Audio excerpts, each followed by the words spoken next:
안녕하세요. 매일 새로운 사연을 전하는 읽어주는 사연 라디오입니다. 구독과 좋아요, 많은 공유 부탁드립니다. 오늘의 사연 시작하겠습니다. 안녕하세요. 공방을 운영하며 행복한 하루하루를 만들어가고 있는 30대 여성입니다. 오늘도 원래는 회원님들과 커피 한잔 하면서 비누를 만들어 보려고 했는데 비도 오고 날씨가 스산해서 그런가 다들 이런저런 이유로 다음에 하면 안 되냐고 하더라고요. 그래서 스케줄을 조정하고 나니 모처럼 시간이 생겨서 익명의 힘을 빌려 제 이야기를 좀 해볼까 합니다. 새해가 밝은 만큼 처음이자 마지막으로 저에게 있었던 그 일을 털어놓고 새 출발을 하고 싶은 마음도 들었으니 말이죠. 이제는 남편이라고 부르기엔 너무나 먼 사이가 되어버렸지만 편의상 남편이라 칭하겠습니다. 남편하고는 6년 전, 그러니까 제 나이 27에 친한 친구의 소개로 만났어요. 당시 저는 사귀던 남자친구와 헤어지고 무척이나 힘든 시간을 보내고 있었거든요. 그리고 그런 저를 보다 못한 친구가 주변에 물어물어 몇몇 소개팅 자리를 만들었고 남편도 그들 중 하나였지요. 여담이지만 당시 저에게 호감을 표현한 사람은 3명 정도 있었는데 남편이 가장 말수가 적고 약속 시간을 잘 지키더라고요. 그리고 저를 힘들게 했던 전 남자친구라는 작자는 말이 많고 거짓말에 아주 능수능란했기에 그와 정반대였던 남편에게 제 마음이 끌렸던 것 같네요. 적어도 시덥잖은 소리 안 하고 저를 속이지는 않을 것 같았으니까요.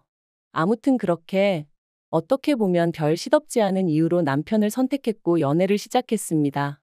이후로 사귄 지 3년째 되던 해에는 남편이 프로포즈를 해왔고요. 그런데 남편이 프로포즈를 하면서 하는 말이 양가의 도움 없이 두 사람의 힘으로만 시작하고 싶다대요. 그래서 제가 도움을 받을 수 있으면 받는 게 좋지. 어째서 그러냐 했습니다. 사실 처음부터 고생하기도 싫었고 남의 눈이 신경 쓰였거든요. 먼저 시집간 친구들 중에는 아파트를 받았네, 외제차를 받았네 하는 경우도 있었는데 아주 바닥부터 시작하고 싶지는 않았던 게 솔직한 제 마음이었죠. 하지만 남편이 말하길 자기가 장남이기도 하고 그러니 부모님에게 부담을 드리고 싶지는 않다는 거예요. 그래서 제가 이 이야기를 친정에 전하니 친정아버지는 그게 무슨 똥자존심이냐며 화를 내셨습니다. 그리고는 자식이 안 받는다고 해도 부모 마음이란 게 그런 게 아니라면서 아마 결혼 이야기 나오면 그쪽에서 먼저 얼마라도 해줄 거라 들 테니 저더러 걱정 말라 하시더라고요. 그런데 이게 웬걸. 상견례 자리에서도 시부모님은 돈에 관련돼서는 한마디도 없으시대요. 그저 고장난 로보트처럼 다 큰 애들이 좋아서 한다는데 알아서 할 거란 소리만 하셨으니까요. 그리고 이 일로 저희 친정아버지께선 남편 집안이 아무래도 이상하다 하시며 결혼은 없던 걸로 하라셨습니다. 참고로 저희 친정어머니는 제가 중학생 때 돌아가셨고 그래서 이후로는 친정아버지가 저랑 오빠를 키워주셨어요.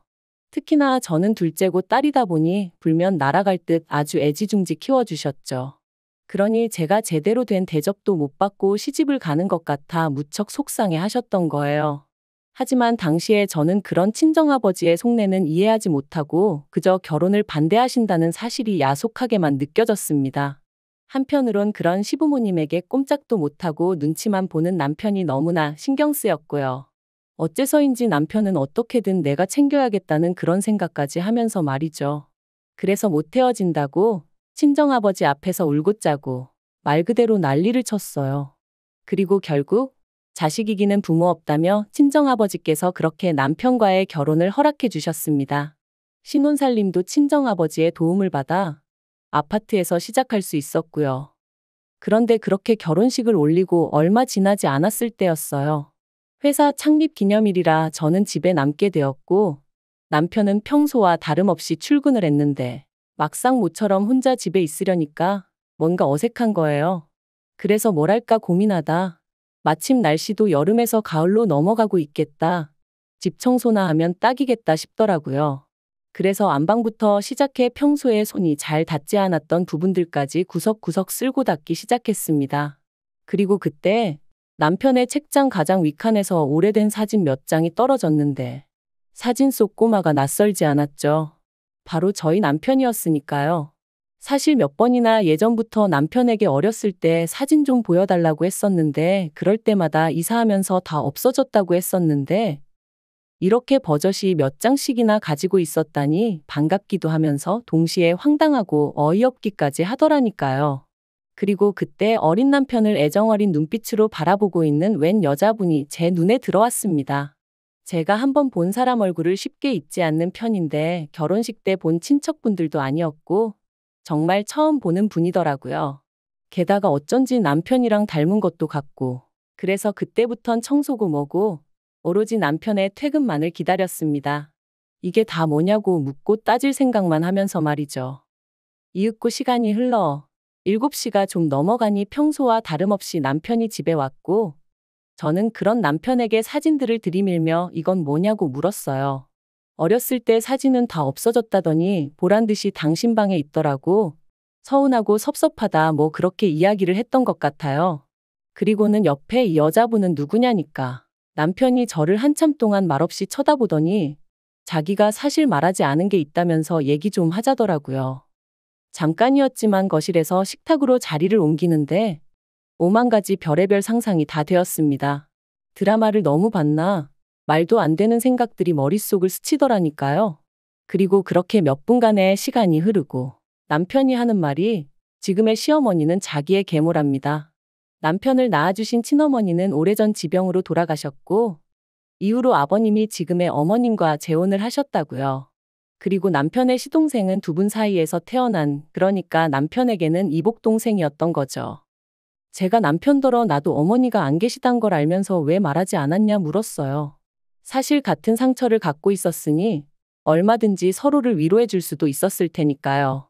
하지만 남편은 장인어른은 재혼을 안 하셨지만 자기 아버지는 아니지 않냐며 저랑 자기랑 처지가 다르다고 딱 선을 긋는 거예요. 그래서 제가 더는 그 이야기는 하지 않고 아무튼 그동안 마음고생이 심했겠다. 그래서 그렇게 늘 어머님과 있으면 눈치를 보고 그랬던 거냐 물었습니다. 그런데 남편이 보인 반응이 뜻밖이었어요. 자기가 언제 어머님 눈치를 봤냐면서 자기는 그런 적 없다고 아주 펄쩍 뛰었거든요. 제가 직접 보고 느낀 게 있는데 정작 당사자가 그렇게 나오니 좀 황당하대요. 하지만 뭐 본인이 아니라 하니 더 캐묻기도 그렇고. 아무튼 이후로 남편은 자랑할 만한 이야기도 아니고 저희 친정아버지께서 이런 사실까지 아시면 절대로 결혼을 허락해주지 않으실 것 같아서 말을 못했다며 미안하다 했어요. 하지만 이건 이해하고 용서하고를 떠나서 마음이 편치가 않았습니다. 솔직히 제가 남편하고 결혼까지 약속했던 건 남편의 정직함 때문이었거든요. 그런데 남편이 작정하고 저를 속인 건 물론이고 제가 사진을 발견하지 못했다면 끝까지 말하지 않았을 것 같은 게 생각할수록 화도 나고 실망스러웠죠. 하지만 이제 와서 시시비비를 가리자니 그것도 쉽지 않고 그래서 더는 나를 속이지 말라고 그 한마디만 하고 가슴속에 묻고 가기로 했네요. 한편 어쨌든 남편을 낳아주신 친어머니는 아니셨어도 길러주신 어머님이셨으니 이후로도 저는 제 할 도리는 하려고 했습니다. 하지만 어머님께서는 하루하루 시간이 지날수록 저희에게 바라시는 게 많아지셨어요. 특히나 금전적인 부분에서 요구하시는 게 늘어만 갔는데 알고 보니 그 이유가 결혼 전에는 어머님이 남편의 월급 통장을 갖고 계신 적도 있었고 어머님이 뭐 필요하다 갖고 싶다 하시면 남편이 대부분 다 해드렸던 모양이더라고요. 그런데 남편이 저와 결혼하면서 경제권을 아예 저에게 넘겨줬다 보니 더는 전처럼 어머님의 요구사항을 들어드리지 못하게 된 거였죠. 참고로 경제권을 제가 가져오게 된 건 결혼 허락받고 전세집을 구하는 과정에서 남편이 모아둔 돈이 형편없이 적다는 사실을 알게 되면서였어요. 제가 그렇게 직장 생활하면서 번 돈을 도대체 다 어디다 썼냐 물으니 모른다고만 해댔고 그러니 경제권을 제가 안 가져올 수가 없었네요. 아무튼 결국 이 일로 저는 남편과 결혼한 지 1년 만에 어머님과 크게 부딪히게 되었습니다. 어머님께서 남편이 비록 저랑 결혼하긴 했어도 여전히 당신 아들이라 하시며 남편 통장을 내놓으라 하셨거든요. 당신이 월급 관리를 해줄 테니 저더러 생활비를 타서 쓰라면서 말해요. 그리고 저는 그게 말이 되냐? 절대 못 드린다 하고 버텼어요. 그렇게 남편 주머니 사정이 걱정되시는 거면 결혼하기 전에 좀 챙겨주시지 그러셨냐고 지금은 제가 있으니 안 해주셔도 된다, 관심 끄셔도 된다 쏘아붙였죠. 그랬더니 나중엔 아버님까지 나서셔서는 어디 며느리가 시어머니 말에 토를 다냐 하시며 저를 꾸짖으셨는데 솔직히 두 분 다 제 눈에는 그저 추하고 탐욕스러워 보일 뿐이었습니다. 하지만 더욱 저를 힘들게 했던 건 남편이 보인 반응이었어요. 남편이 돈 몇 푼 때문에 부모님 마음을 상하게 해야겠냐면서 일단은 통장 드리고 나중에 부모님 마음이 풀리면 그때 다시 받아오면 되지 않겠냐는 한심한 소리나 해댔으니까요. 그리고 이후로도 제가 남편을 지켜본 결과 남편은 어머님 아버님, 특히나 그 중에서도 어머님에게 어떻게든 인정을 받고 싶은 욕구가 있어 보였습니다. 이렇게 표현하자면 뭐하지만 어떤 의미로는 짝사랑을 하는 남학생 같았다고 해야 할까요? 어떻게 하면 어머님 마음을 상하지 않게 할까? 어떻게 하면 어머님이 더 좋아하실까? 하지만 어머님이 남편을 대하는 태도는 시동생을 대하는 태도와 비교하면 정말 하늘과 땅 차이였거든요. 가령 온 가족이 모여 식사를 할 때도 남편 앞에는 온통 김치에 나물 반찬, 밥도 어떨 땐 누른밥. 하지만 시동생 밥은 늘 윤기가 잘잘 흐르고 그 앞에는 불고기며 뭐며 누가 봐도 메인 메뉴다 싶은 게 놓여 있었죠. 그래서 한 번은 제가 그 불고기 접시를 가져다 저희 남편 앞에 옮겨놨어요. 그랬더니 대번에 어머님이 저더러 뭐하는 짓이냐고 짜증을 내시길래 저희 남편도 불고기 좋아한다고 했죠. 그러자 어머님이 남편더러 너 이거 좋아하냐고 물으셨는데 남편이 대번에 자긴 안 먹어도 된다면서 저더러 괜히 왜 오바하냐 그러더라니까요. 그리고 이후로도 이와 비슷한 일은 몇 번이나 있었고 그럴 때마다 오로지 어머님 기분만을 살피는 남편을 보고 있자니 안쓰럽고 한편으론 섭섭한 생각에 제 속만 까맣게 타들어갔네요. 하지만 그럼에도 불구하고 저는 그런 남편을 어떻게든 지켜주고 싶었어요. 남편에게 진짜 가족이 뭔지 알려주고 싶었죠. 하지만 남편은 끝까지 제 마음을 알아주지 않았는데 재작년 여름이었습니다. 모처럼 고향에서 열리는 동창회에 다녀오신다며 친정아버지께서 1박 2일로 여행을 떠나셨어요. 평소라면 차를 가져가셨을 테지만 그날은 어째서인지 고속버스를 타고 가신다 하셨죠. 그런데 이튿날 이제 곧 버스 탄다는 통화를 마지막으로 세상을 떠나셨습니다. 운전기사가 졸음운전을 하다 그만 중앙분리대를 들이받았고 그대로 반대편에서 오는 덤프트럭과 부딪혔다나요? 뉴스에도 나왔을 정도로 큰 사고였고 저도 친정오빠도 제정신이 아니었어요. 평소에도 누구보다 건강관리에 힘쓰시던 아버지셨기에 그렇게 허무하게 세상을 떠나실 거라곤 꿈에도 생각해 본 적이 없었으니까요. 솔직히 그때 일을 다시 떠올리기란 지금도 너무 괴로울 뿐입니다. 아버지 장례식까지 시간이 어떻게 흘러간 건지 무척이나 슬펐다는 것 말고는 다른 건 아무것도 떠오르지 않을 정도로요. 어느덧 장례가 마무리되고 친정오빠가 나서서 아버지 사망신고부터 시작해서 법적인 부분을 정리해 주었어요. 그리고 오빠와 제가 아버지 재산을 반반씩 물려받게 되었는데 보험금까지 더해지면서 거진 7억 가까이 되는 큰 돈을 받게 되었더라고요. 저는 이 일을 마음 같아선 남편에게조차 비밀로 하고 싶었습니다. 하지만 그게 마음먹은 대로 쉬운 일은 아니었어요. 그래서 남편에게 당신만 알고 있고 시부모님이나 시동생에게는 꼭 비밀로 하라고 신신당부를 했는데 설마 했더니 역시나 지켜지지 않았습니다. 남편이 알게 되고 일주일도 지나지 않아 어머님이 연락을 해오셨거든요. 그것도 처음 들어보는 세상 다정한 목소리로 말해요. 어머님은 이제껏 며느리랑 데이트 한번 못 해봤다는 너스레를 떠시며 저더러 만나자 하셨습니다. 그런데 막상 카페에 도착하니 그 자리엔 어머님만 나와 계신 게 아니었어요. 아버님도 시동생도 그리고 심지어 남편까지 나와 있었거든요.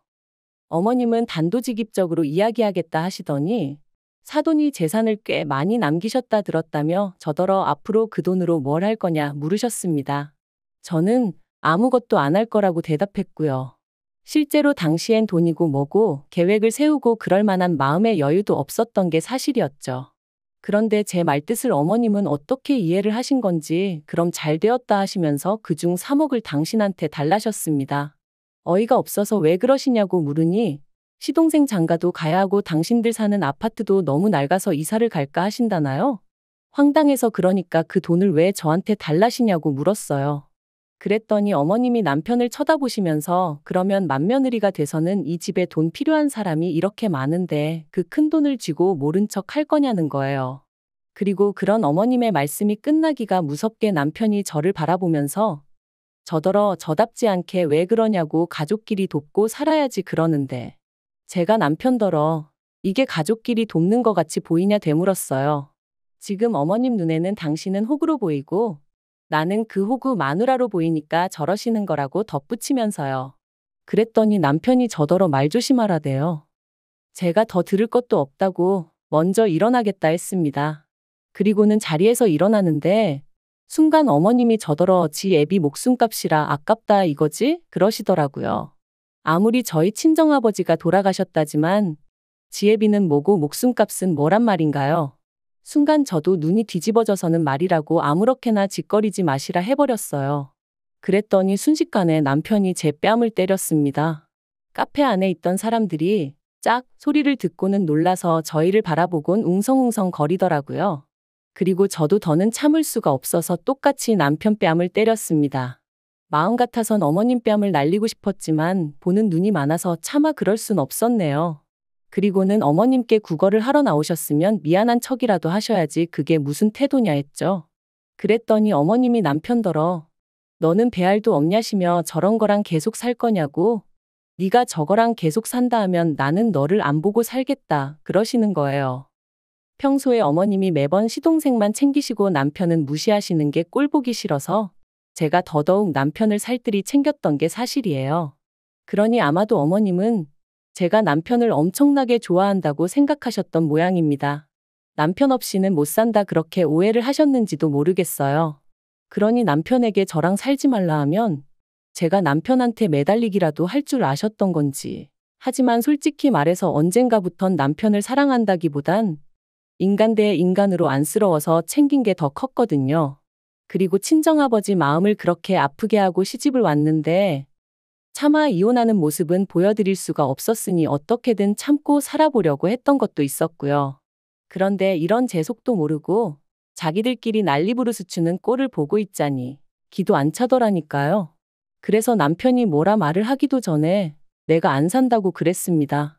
더는 이 막장 집구석의 며느리 더러워서 못 해먹겠다 했죠. 그리고는 남편더러 정신 차리라고 네가 앞만 날고 기어봤자 어머님 눈에는 호구자식일 뿐이다 해버렸네요. 그리고 결국 그날을 마지막으로 남편과 저는 일사천리로 이혼을 했습니다. 남편은 어머님이 너무 완강하셔서 어쩔 수 없다며 저더러 끝까지 어머님한테 용서를 구하라고 그러면 이혼만큼은 안 해도 된다는 식이었는데 그런 말을 하는 남편을 보고 있자니 딱하기도 하고 한심하기도 하고. 그런데 더 황당한 건 이혼이 확정되고 나서야 어머님께서 연락을 해오셔서는 저더러 왜 재산을 네가 다 가져가냐고 난리시더라고요. 그래서 남편이 뭘 기여한 게 있어야 나눠 가질 거 아니냐 했습니다. 처음부터 집도 저희 친정에서 해줬고 이후로 계속 맞벌이를 했는데 남편이 저보다 뭘 더 한 게 있냐고요. 그랬더니 네 애비한테 받은 돈은 왜 빼고 말하냐길래 어디 한번 제주껏 가져가 보시라고 쏘아붙여 버렸네요. 그런데 더 어이가 없는 건 그렇게 남남이 되고 반년쯤 지났을 땐가 남편에게 연락이 왔어요. 그리고는 하는 말이 자기네 형편이 어려워져서 그런데 예정을 생각해서 1억만 어떻게 좀 빌려줄 수 없겠냐는 거예요. 그래서 제가 남편더러 너 아직도 그 집 호구 노릇하고 사냐고 정신 차리라고. 그리고 예정은 무슨 너랑 살면서 좋았던 기억보다 짜증나고 열받던 기억이 더 생생하니까 건들지 말라 했죠. 그랬더니 어머님이나 자기야 그렇다 쳐도 아버님은 저한테 나쁘게 한 거 없지 않냐면서 그럼 아버님을 생각해서라도 어떻게 안 되겠냐는데 제가 그렇다고 아버님이랑 뭐 얼마나 가깝게 지낸 것도 아니었고요. 오히려 아버님이야말로 어떻게 보면 그런 어머님을 막을 수 있는 유일한 분이셨는데 중재 비스무리한 것도 한 적이 없으셨어요. 그러니 저는 아버님도 어머님만큼이나 나쁜 분이라고 생각하거든요. 그래서 남편더러 쓸데없는 소리 하지 말고 다시는 이런 걸로 연락하지 말라 했네요. 그리고 저는 아버지가 남겨주신 재산을 어떻게 하면 의미 있게 쓸 수 있을까 오랫동안 고민하다가 그간 힘들게 지냈던 게 억울하기도 하고 그래서 제 나름대로 삶의 여유와 행복을 찾고자 공방을 열었습니다. 어려서부터 손으로 조물조물 뭘 만들고 그러는 걸 좋아했는데 아버지 말씀으론 제가 돌아가신 어머니를 닮아서 그런 것 같다고 하셨거든요. 그래서 공방 일을 할 때면 그리운 부모님과 같이 있는 기분이 들기도 해요. 한편 다행히도 오픈 직후부터 지인들의 입소문 덕분에 회원들이 조금씩 늘어서 저 하나 먹고 살 만큼은 벌고 있어요. 이만하면 하늘에 계신 부모님도 저를 보고 크게 걱정은 안 하시겠죠? 이제 지난 과거는 잊고 앞으로 제가 만들어갈 행복만 생각하며 살겠습니다. 긴 이야기 들어주셔서 감사합니다. 오늘의 사연은 여기까지입니다.